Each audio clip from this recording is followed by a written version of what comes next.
자, 오늘 장에 대한 점검 해봤고요. 이제는 전략이 필요한 시점입니다. 한맥투자증권 이재광 상무와 함께하도록 하겠습니다. 안녕하세요. 네, 안녕하세요.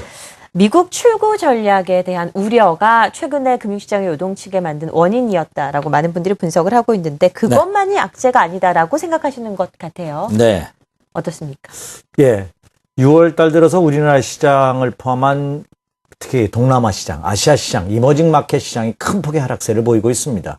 이것이 이제 미국에서 발표된 출구 전략의 일환으로서 그 여파가 이어지는 듯한 그런 모습을 보이고 있는데요. 물론 이 출구 전략이 양적 완화를 한다는 의미에서 본다면 유동성이 줄어들기 때문에 악재는 악재입니다. 하지만 이것이 극단적인 악재로만 우리가 치부할 필요는 없지 않을까 이렇게 생각이 됩니다. 다시 말씀드려서 최근에 우리나라 시장을 포함한 동남아 시장의 급락은 다소 과도한 면이 있지 않나 하는 생각을 가져봅니다. 그래서 저는 여러분이 가장 우려하시는 이 출구 전략이 단순한 악재만은 아니다 이렇게 말씀을 드리고 싶은데요. 그 대표적인 예로서 한국 증시와 최근 외국인 투자가들이 한국 증시 더 나아가서 더 세부적으로 본다면 삼성전자에 대한 집중적인 매도를 하고 있는데요. 이 삼성전자에 대한 집중적인 매도는 특히 한국 증시와 삼성전자에 대한 어떤 비관적인 시각이라기보다는 글로벌 증시에서 나타난 비중 축소의 일환이지 않나 이렇게 생각이 됩니다. 따라서 최근 국내 증시에서 삼성전자를 유실해서 매도하는 세력들의 모습을 보면 일부 헤지펀드성 그 물량들이 나오고 있는데요. 이것은 상대적으로 포지션 이동이 쉬운 발빠르게 매매하는 이 헤지펀드들의 특성상 그들의 물량들이 지금 나오는 것이 아닌가 이렇게 판단이 되고 있습니다. 또 하나 여기에다가 여러분이 혹시 잊으셨나 모르겠습니다만 지난 3월 1일부터 시작됐던 미국의 시퀘스터 있죠? 네. 그것이 9월 말까지 이어집니다. 약 85억 불, 우리나라 금액으로 본다면 약 90조 원 정도가 되는데요. 그것과 맞물리면서 일부 해지성 자금들이 현금화한 그 물량들을 현금화한 것이 아닌가 이렇게 판단이 되고 있습니다. 따라서 이 출구 전략은 다소 최근 들어서 국내 시장 일부 종목과 국내 시장의 매도는 너무 과한 듯한 모습을 보이고 있고 이것이 일시적인 현상이라고 판단해 본다면 이것도 서서히 완화될 가능성이 높다 이렇게 생각이 됩니다. 네. 자, 그리고 또 하나는 이 출구 전략을 실시한다는 얘기는 뭐죠? 양적 완화를 했다가 출구 전략을 실시하는 이유가 양적 완화 경기를 부양하기 위해서 하는 거죠. 그렇죠. 출구 전략을 한다는 얘기는 경기 회복에 조짐이 보이고 있다는 얘기 아닙니까? 그렇죠. 그렇다는 측면에서 본다면 이 출구 전략을 논의한다는 것 자체는 경기 침체 국면에서 벗어날 가능성이 있다는 징조이기 때문에 단순히 출구 전략을 한다는 얘기만 나왔을 때 겁먹을 필요는 없다 이렇게 생각이 됩니다. 그리고 또 하나는 미국에서 출구 전략을 실시하는데 그것이 어제 오늘 실시하는 게 아닙니다. 빠르면 오늘 내일 실시하는 게 아니거든요. 빠르면 올해 말 내년 초 이렇게 실시할 예정이라고 본다면 미리부터 겁먹고서 도망갈 필요는 없지 않을까 이렇게 판단이 되고 있습니다. 그렇다고 본다면 지금 단순히 출구 전략 일환으로서 우리나라 시장을 포함한 동남아 시장이 특히 급락세를 보이고 있는 것이 이것은 다르게 좀 판단해 볼 필요가 있지 않을까 이렇게 생각이 됩니다. 네. 그리고 또 하나 과거 미국이 출구 전략을 실시할 때를 한번 예로 들어볼게요. 지난 1989년도에 미국 경제 위기가 닥치면서 경기 회복을 위한 양적 완화를 실시를 했거든요. 근데 90년대 초가 지나면서 경기가 회복됐어요. 그래서 94년도에 연준에서 미국 금리를 3.0%에서 5.5%까지 높이면서 출구 전략을 실시를 했습니다. 네. 그 2, 3년 후에 러시아, 멕시코, 1997년도에 러시아를 필두로 해서 멕시코 그리고 우리나라를 포함한 이 아시아 국가들이 외환 위기를 겪으면서 큰 폭의 위기를 겪었거든요. 근데 그것으로 본다면 상당한 시간이 걸리고 그것이 결국은 또 시간이 지나면 해소됐다는 것입니다. 그렇다면 이미 지금 2013년도 6월 달에 미국이 출구 전략을 이렇게 언급하고 있는 것은 과거 90년대 초에 겪었던 이런 경제 위기 상황을 미연에 예방할 수 있는 기회를 주는 것으로 판단해 볼 수 있습니다.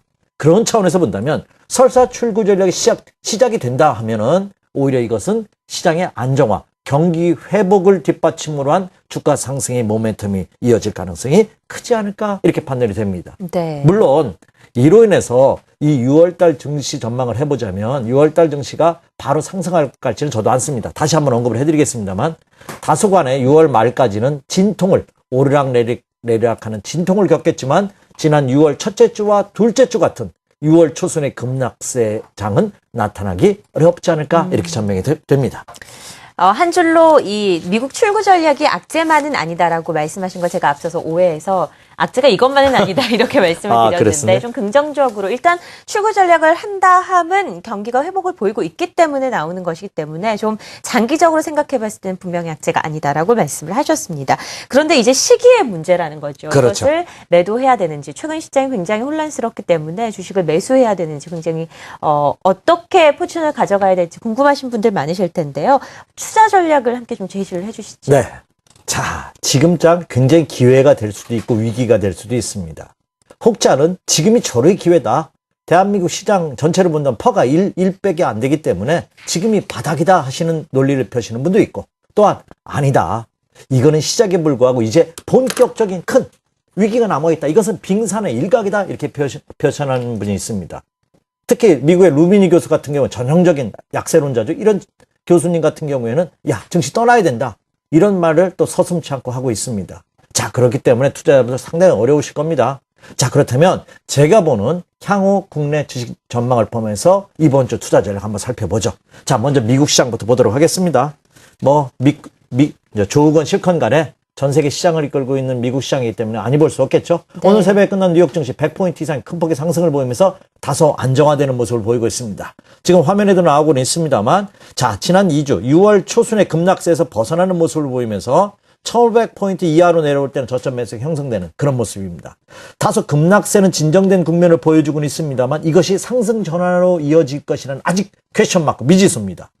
제가 요 밑에도 자막에 제시를 해드렸습니다.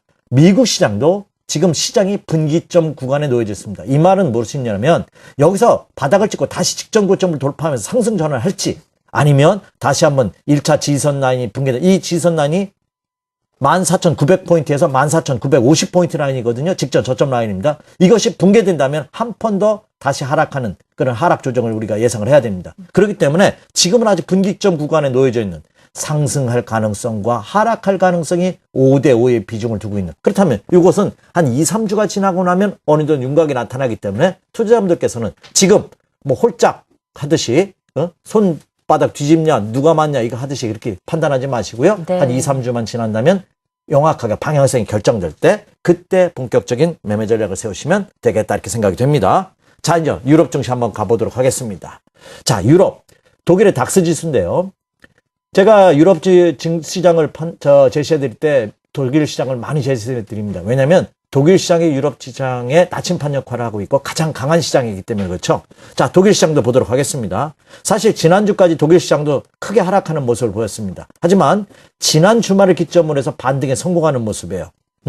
요즘 그 조용필 가수의 그 바운스라는 노래가 히트친다고 하죠. 그것처럼 아주 바운스로 아주 확실하게 주는 모습인데요. 마찬가지입니다. 이 독일 시장도 급락했다는 자율적인 반등 국면이기 때문에 이것이 상승으로 반전될지 여부는 아직 미지수입니다. 그래서 추가 상승과 조정의 분기점 구간에 역시 독일 시장도 놓여져 있습니다. 그렇기 때문에 향후 한 2, 3주간의 움직임 역시 체크해봐야 되지 않을까 이렇게 생각이 됩니다. 독일 닥스 지수를 기준으로 본다면 제가 제시해드렸죠. 이게 8,050포인트 라인이거든요. 8,050포인트 라인이 만약에 붕괴된다? 그럼 이것은 한 단계 추가 조정을 예상하셔야 됩니다. 이것이 지지해주는지 여부 한번 체크해 보시기 바랍니다. 네. 자, 그러면 세계 증시를 이끌고 있는 미국 시장과 유럽 시장의 모습을 보면은 추가 상승과 조정의 마무리, 그 어떤 분기점에 놓여져 있는 그런 모습을 보여주고 있습니다. 그렇다면 미국 시장과 유럽 시장의 모습으로 본다 하더라도 금주, 다음 주, 그러니까 6월의 하반기는 굉장히 중요한 시점이 될 가능성이 높다 이렇게 생각이 됩니다. 자, 이제 국내 시장 보도록 하겠습니다. 참 미국 시장이나 유럽 시장보다 국내 시장 투자자분들은 굉장히 중요하죠. 그럼 국내 시장은 어떤지 한번 살펴보도록 하겠습니다. 근데 제가 판단해 보기에 국내 시장도 향후 2, 3주간이 굉장히 중요하지 않을까 이렇게 생각이 됩니다. 지금 화면에 나오고 있네요. 이게 국내 코스피 시장의 일봉 차트의 모습입니다. 아, 참 지난 5월 말부터 그러네요. 거의 네. 이게 미끄럼틀도 이것은 유화는 어린이들은 타지 못할 정도의 가파른 미끄럼틀입니다. 공포감을 느끼는. 근데 이렇게 계곡이 깊으면, 그렇죠? 산이 높다는 격언처럼, 산이 높으면 계곡이 깊다는 격언처럼, 이렇게 급락은 급등을 예상할 수 있습니다. 자, 그렇다면, 자, 여기서 이제 국내 시장은 반등국면입니다. 제가 지난주에도 나와서 이 말씀 드렸죠? 여기서 추가 하락은 두려워할 필요 없다. 얼마가 수익이 날지 모르지만 틀림없이 반등을 주기 때문에 수익률을 준다 하는 말씀 드렸습니다. 그러나 그것은 초보 투자자분들의 먹을 수 있는 장이 아니라 전문가들, 선수들의 장이다 하는 말씀 드렸는데 지금도 마찬가지입니다. 하락할 때 매도할 필요는 없어요. 이 반등이, 자, 제가 이제 제시되면 어디까지 반등을 주냐가 굉장히 중요합니다. 최소한 이번 반등이 1차 저항선으로 자리 잡고 있는 1920선을 돌파를 해줘야 됩니다. 그러면, 이게 최소한 급락은 진정됐구나 이렇게 볼 수가 있고요. 이 반등이, 자, 2차 저항선으로 제시해드렸던 1950까지 이번 반등에서 1950을 돌파해 준다면 이것은 지난 저점, 오늘이 최근에 저점이었죠. 오늘 저점이 완전한 하나의 바다로 자리 잡을 가능성이 높습니다. 그러면 저는 어떻게 예상하느냐? 당분간은 1920선을 전후한 시점에서 등락을 거듭하는 장이 한 2, 3주간 펼쳐지지 않을까 이렇게 전망을 해봅니다. 그것은 국내 시장뿐만 아니라 앞에서 제시해드렸던 미국이나 유럽 증시의 모습으로 봐서도 그것이 확연하게 나타나고 있는 모습을 보여주고 있고, 최근 국내 투자하고 있는 외국인 투자가들, 오늘도 좀 매도를 보였죠? 외국인 투자가들이 매도하는 그 강도라든지 규모를 본다 하더라도 그 정도의 시간은 필요할 가능성이 높지 않을까. 그래서 결론이 나왔네요. 자, 투자자분들께서는 지금부터 단기 매매에 자신이 없으신 분이라면 조금 더 쉬시기 바랍니다.